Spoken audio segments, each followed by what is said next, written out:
assim, eu te odeio. Se você fica muito em casa, você não me deixa.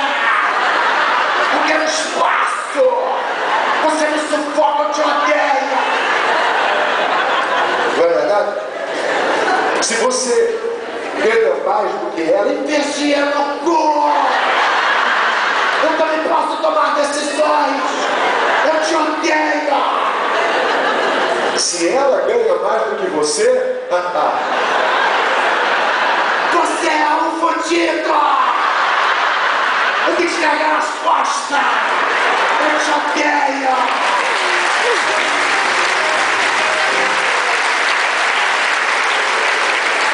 Mas, meus amigos, nós temos que entender, não é verdade, que o casamento em si, toda essa... Por exemplo, nós temos que entender que nós não temos o mesmo comprimento de onda que a sensibilidade